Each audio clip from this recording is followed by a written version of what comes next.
Gambit is the newest strategist that joins Marvel Rivals in Season 5. I've been grinding him for a while now to get a really good understanding of his kit and trying to simplify the best playstyle for him so that you can pick him up and start dominating in your ranked games as well. He's a very fun character to play with a lot going on in his kit, and seriously, I mean a lot going on in his kit. I mean, for God's sake, he has 2 pages worth of abilities. Look at this. He's got one page here, one page here. But I've broken it down, making it easier for you to pick him up and play. All you have to do is watch this video and you can easily get into the game and start dominating with Gambit. Now, with that being said, let's get straight into the video itself. Starting us off, we have Gambit, and we're going to go through his kit and explain everything that he does. Now, the simplest thing to understand is that he has a primary fire that has a good about 30 to 40 meters on it. It can go a little bit further, maybe 50 meters at best, but then it begins to drop off, right? So you have to try and understand the overall range of where it begins to fall back. So I think it's about a good 90 meters, 100 meters before it begins to fall off. But in game, you're just gonna have to like watch the projectiles and keep up with that. So the right click from Gambit is a staff attack, which he just, you know, slams down. This does apply healing, and if I'm not mistaken, it does heal Gambit himself, but it also allows him to just, you know, bonk somebody else in the head, and it does a decent amount of damage. Now, the first thing to understand about Gambit is actually going to be his mobility. When you press shift, you're going to do a small dash. Now, the shift and the right click, you can see they both have 2 different charges, and that's because you can actually mix and match his abilities and combo them together. So this is his first combo. You're typically going to use this to move around the map. You're going to press shift into right click, and that's going to give you a lot of mobility. So shift into right click, that allows you to cover a good 30 meters almost, like I think, if I'm not wrong, or maybe 10-15 meters. But the point is, you basically move a lot with this guy, right? So in theory, when you're exiting spawn in the beginning and you're trying to get as much space as possible, you're pretty much just going to shift into right click and then shift into right click and take a lot of space, right? This is good to know, because if you're going to be getting dived and you're going to be getting pushed by enemies that like look for the flank on you, you must make sure you have at least 1 charge of your right click and 1 charge of your dash so that you can quickly exit the fight. Let's say there's a Bucky that's poking me here and it's not looking good for me. I'm immediately going to turn away and then shift and right click away from the Bucky and then like try to poke him out, right? So that's something good to know about Gambit. Now, Gambit is no joke. Gambit is a very strong duelist as well, in the sense that he's really good at taking 1v1s or outright just even in some cases taking, well, fighting on multiple targets. It just depends on the scenario, but Gambit can do a bit of everything. Now what we're going to do is we're going to talk about the 2 different decks that Gambit uses. One is the healing deck, which is the E. One is the damaging deck, which is the F. That's how we're going to simplify it, and I'm going to break it down now. So the first thing that's important to understand is that each of the decks has like different ways that it's used. First of all, when you press E once, you're going to amplify your own healing, and you're going to heal yourself, and you're going to heal your allies a little bit more. So you can see that over here. As I'm healing them, they get healed up a little bit more. And I have a passive heal on me that I can demonstrate in just a second. So like if this bot is hitting me, we're going to take a couple more shots. Activate my E, you can see I'm healing myself. So Gambit himself is like really tanky as well, right? And then in the middle of your screen on the reticle, you can see now when you consume 1 card, when you press E once, there's a timer as to how long that buff is applied to you. So you have this timer that you can then also use another combo by pressing EE or EF. Now it says flush and raise, but we're going to ignore that. I'm going to try and explain what EE does as a combo and what EF does as a combo. Now EE is basically a AoE boomerang healing attack. So let's say like I'm healing everybody, but I feel like, okay, I need to cover more ground. I can quickly at the end, like, you know, just spam the double E out and heal multiple targets at once. Now, the other effect, I can't exactly showcase it in the training range over here. That's going to be EF. EF is basically used to remove a negative effect on a target. So let's say an enemy Gambit basically applies anti-heal to your team, or a Venom applies anti-heal to your team. You can press E into F, and it's a pretty decent AoE attack that'll remove the debuff from them. So once again, E into F, and you'll remove the debuff. Just make sure you don't, like, you know, aim upwards or something, because the cards will go flying forward. You kind of want to look for a bit of a middle ground on the floor so that people in a radius are caught by the cleanse. So something like this. So you'll know the ability works because usually when you connect the E into F combo, which is the Purify, Cleanse, or Suzu, you're going to be like applying a small heal, but the purification effect will be applied as well, right? Now, one thing to bear in mind, I do know people want to make comparisons with the other hero shooter. This cleanse that Gambit applies is only a cleanse. It does not provide invulnerability, which means that even if you cleanse a target, they're still vulnerable to damage and everything like that, which makes it a little bit more of a balanced ability in comparison compared to the counterpart in Overwatch with her Suzu effect. Now, moving on to the next ability is going to be the damaging deck, which is when you press F, Gambit is going to give himself a damage boost. Now, let me demonstrate that, right? It takes about 1, 2, 3, 4, 5 shots to kill that bot, right? But if I press F, I damage boost myself, and now 1, 2, 3, 4 shots to kill this target. And no, Gambit cannot headshot, so that's something to keep in mind. Otherwise, this ability would be hilariously broken, right? Now, the two other combos with your F is if you press F once to consume one card, you can press F again to basically throw the anti-heal into an area. This has a very big radius and can caught multiple people at a time. So that's something to keep in mind. And then this ability is a little bit underwhelming. You're almost never using it unless, like, I just think it never comes up. Like, you can use it, but it's whatever. So it's F into E. F into E is basically a CC effect that boops people back in a way. Honestly, I just think it's an ability that's just not worth it. It is nice if you're getting dived by a dive tank because you can just E into F in the floor and then like shift right click away to create as much distance as possible.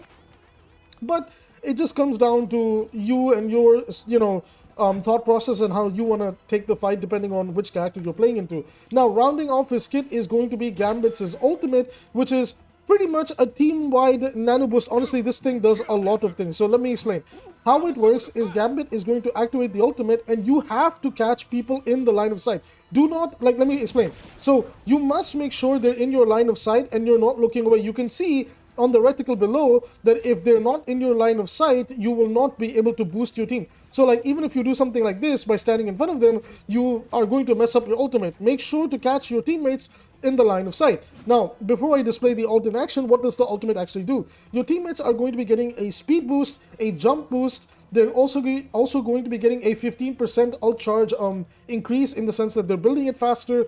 And as they're applying their damage onto an enemy target, they'll be doing more damage because they have this like card effect around them where the cards will begin to explode onto the enemy. So it's an over-glorified nano boost. Let me show you what it looks like in action. And yes, it can heal, but it does also heal the teammates that are affected by it, but the healing is really little. It does not matter. You're using this usually to make a push happen. So your nano boost, you also get the nano boost, and then you just start going crazy. You can use your damage boost, and then you can like 1, 2, 3 tap people with Gambit as well while he's nano boosted. So this character is very, very, very strong. There's a lot of depth in his kit. There's many ways to do things. So what I'm going to do now is I'm going to go on over to the gameplay section and I'm going to talk to you about how to play Gambit in different scenarios, in different team fights, and also the biggest misconception, right? Before we move on, I want to talk about something about Gambit that I feel like a lot of Gambit mains across all heroes are misunderstanding. You're not meant to just spam using your resources. Now, the way Gambit works is if you amplify your damage or your healing by consuming one card, which is the E or the F. Let's say I want to heal more right now and I consume the E. It's going to eat up your resource that takes 8 seconds to come back. Now, some Gambits, and I'm trying not to be offensive over here, in low elo, is they're going to just quickly eat up, what they'll do is they'll go into a team fight, they'll like immediately throw an anti, and then immediately use the AoE healing, and they don't have resources, and now this character does literally no healing whatsoever. This is not how you play Gambit. Yes, you can go into a team fight. Like what I like to do is I like dash upwards into the air. Okay, I messed up. Hold on a second. So what I like to do is I like dash into the air and I like anti into the back line and then I start helping my team push. But what I do not do is I try to pace myself and I only like, just basically heal my team. If I feel like they need a bit more, I'll go into the healing mode, amplify my healing and start healing them more while walking in with them and looking for an opportunity to start DPSing and then press F once to just DPS and, try to win a team fight. You typically really want to make sure that the number one thing you're prioritizing is managing your card resources as much as possible. If you suck at that, you're gonna suck at the character. And trust me, there's a lot of Gambits that are bad at this. So instead of like just explaining in the training range, what I'm gonna do now is we're gonna watch different gameplay circumstances of me and another person who's a high-level support player across both Overwatch and Marvel Rivals, and showcase how to make Gambit work in different playstyles, whether it's playing a little bit more passive in heal body or going for that aggressive flank playstyle that this character can do, because he's just so versatile with how amazing his kit is. With that being said, see you in the WOD review. Okay, so we are going to be watching my Gambit gameplay over here, and man, I played this guy really aggressively.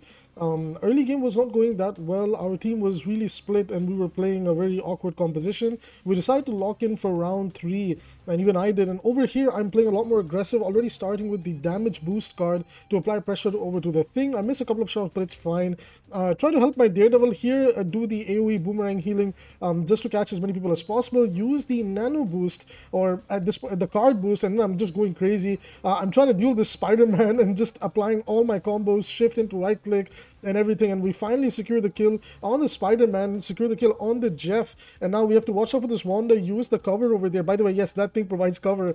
Then I confirm the kill on Scarlet Witch, and we are now taking hold of the point. So that is like an aggressive playstyle, right? It's like you hard push with your flanking DPS, you pocket them, and alongside as you're pocketing them, you want to look for those picks. Speaking of pick, we just got the thing who for some reason decided he wants to like overstay his welcome. Same here, we apply a lot of pressure to the magic, but I'm unable to secure the kill, but my blade was able to do it, right? So like Gambit, man, he can kind of do everything, right? He's a support, he's a damage dealer. To some degree, he also becomes really tanky and difficult to duel, which a lot of characters can struggle with. It just comes down to you as the player. Like, you can mold Gambit into any playstyle. Now, as you can clearly see, like, I am a more aggressive Gambit, right? And my value right now is coming from the fact that I am pushing up with my DPS, I am pushing up with my tank. I think it's a Magneto over here, and I'm giving him that team up. And I'm just trying to like make complete use of this chaos. Now, shout out to the Mag. Huge bubble saves my life over there. Then as we're getting pushed, I use the healing card now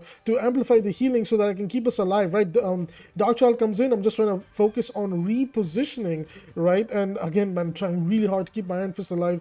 But in doing so, I miss my Luna and she dies, so that one's on me. But it's okay, right? Because at the end of the day, he is a quote-unquote primarily a single target focused healer. If maybe we were playing like a bunker comp or a poke comp where we're all kind of sitting together, it'd be easier, but we are playing a lot of melee characters, so everybody's kind of running all over the place. It can happen. So again, you can see one of the things you'll notice about the way I'm playing, right, is I'm not spamming the anti-heal. A lot of people spam the anti-heal, right? So over here, I use the anti-heal because we just, like, I use the card boost to slide my team in. We're going all in, but unfortunately, the Jeff is able to make a push, eat some of my teammates, but Magneto confirms the kill and saves those people. Now, unfortunately, because we got pushed back so much, my ult doesn't exactly get value. So again, guys, like I've always said this in my guides, is like, I don't want to hide quote-unquote mistakes from you guys, right? It's like, I want to show you guys, like, even if you make like a small soft mistake like that, how can you adjust your gameplay for that scenario and just keep going from there, right? So that's the aggressive side of Gambit, which again, like, you can get so much value playing this character aggressively. But what happens when you need to play Gambit a little bit slowly, right? So when you have to play Gambit a little bit more slowly, where things are a little bit more quote-unquote controlled, what does Gambit look like? That's exactly where we're going to be looking at basically my girlfriend's gameplay, Evelina T. She's a fantastic support player, and her gameplay style with Gambit is much different than mine, right? She, rather than taking the aggression head on and then relying on sustain, she'll rather rely on sustain first and then take the aggression later on in order to turn the tide of the team fight. So she's kind of like look for an opportunity a little bit later. I'm more of a, okay, I want the opportunity now type of player. Both have their ups and downs. That's kind of the beauty of Gambit's playstyle, right? It's like when I was like making the guide for this guy, I was like, okay, I have to show both sides of this guy, like the sustain heavy side, but with like looking for those windows to turn the team fight around, and then also looking for the more aggressive side, that if you are the type of like off angling player, right? So the good thing is you get to see Gambit like from two different players' perspectives and two different playstyles' perspective. Now, your job as the person watching this and trying to learn them is to take whatever you learn and find the healthy middle ground. Now, I found the healthy middle ground over time, she found the healthy middle ground over time, but having either or playstyle, whether you're the quote-unquote DPS heavy focused Gambit Gambit, or whether you're the heal body but DPS on the side type of Gambit, both of those are completely okay. But it's important to understand the different scenarios of where and when should you do either playstyle, right? So with the aggressive playstyle that I've been doing, that again you can watch in the background right now, a lot of this is being done once like I open the fight with an anti-nade and my team just runs it down main. So there's so much chaos, there's so much pressure, we need to win that fight. That's where landing those shots becomes important. Now the other side of that is, okay, if like we want to play a little bit slow and let the mid fight be the area where we excel, well then we're gonna like, you know, sustain for a little bit, see if we can get an opening pick, or we can squeeze in a nade on the side and then start to like bulldoze the game from there. So now while the random footage was playing in the background and I kind of gave this like transitional monologue, we're gonna go over to Evelina's side of the gameplay and check out how she plays, and then, you know, give our final concluding thoughts on Gambit. Now here we are, this is a ranked game, and man, this one was a sweaty match as hell. Placements have been all over the place, but this match here, we're running the triple support variant of Gambit, and we got a lot of aggressive supports on the front line here with one tank and Angela. I'm not going to break the team comp down a bit too much. Instead, we're going to focus on what's happening here. So immediately, Evelina, she is a more reactionary type Gambit player. We took the anti and their tank tried to push in, but Evelina was able to cleanse us of those status effects, and we were able to turn that pushing in Emma Frost, who looked for a kill with the anti-nade, into a kill of our own with our Angela, I think, securing the kill and then walking in. Now Evelina takes the off angle, starts healing up her team. Triple support takes a nice position, and from here the damage and the overall healing up her triple support comes in, and the enemy team is struggling to do anything. Evelina secures a kill for herself, and once again she's just trying to support her team, just, you know, secure the fight over here and move on to the next point. Now again, these I think the enemy tanks, the enemy Penny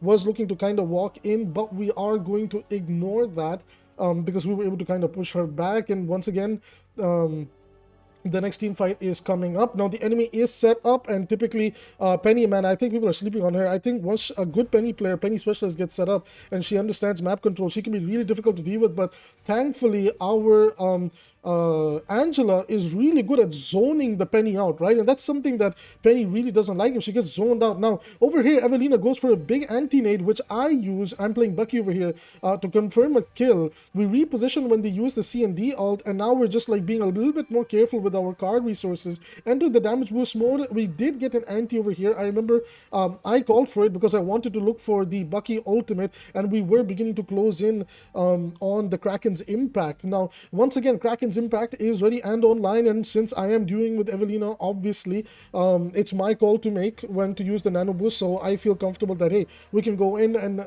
nice kill onto that tank, I think, that pushed in. No, it was actually the Daredevil who pushed him. Man, Daredevil, he kind of looks like a tank, doesn't he, sometimes? So once again, the nano boost comes online. We hit, I think, 3 of our teammates over here, and we're just able to make an insane push happen with the Moon Knight ult and the Kraken's impact going out there, and Evelina is able to make her own push happen. Now she quickly repositions because, man, that new Moon Knight buff, you really do feel those new Moon Knight buffs. So a lot of people don't actually know this about Moon Knight just yet, is he didn't really get his breakpoints compensated when he got buffed for the seasonal bonus. So outright, Moon Knight got a 5% damage increase on everything he does, and a lot of people just don't seem to realize that, but it is what it is. So you can look at that, like Gambit's just overall healing up is just crazy, right? Now this is where Evelina realizes that she has to play a little bit more reserved. She cannot look for those like anti-nades. She cannot like waste her cards and trying to do the boomerang healing. Like, we do have good enough AoE healing, that's why she is playing a little bit more aggressive, but right now she needs to prioritize on staying alive, keeping her teammates alive. Now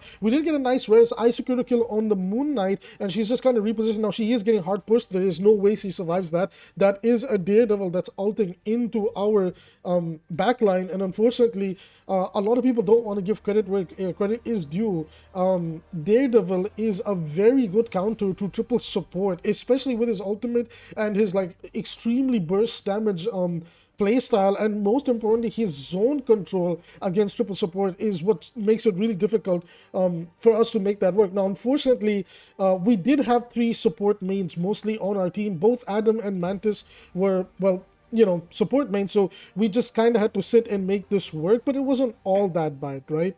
Fast forwarding a little bit to some alt trades and team fight wins and losses, we finally get to a point where we are closing in on another big team fight. Now, big anti over there for the Moon Knight, but she's not able to secure this kill, just almost there. And there we go. Evelina basically opens the fight with the kill on Moon Knight. And again, this Penny, man, this Penny stall mechanic is really annoying. But again, the anti-heal to stop her own self-sustain is actually 900 IQ play by Evelina to be able to figure out like what's going on. Now, unfortunately, she is trying to help this, well, she's not trying to help, but she was trying to secure the kill. But the cards, the spread of the cards can sometimes be a little bit silly.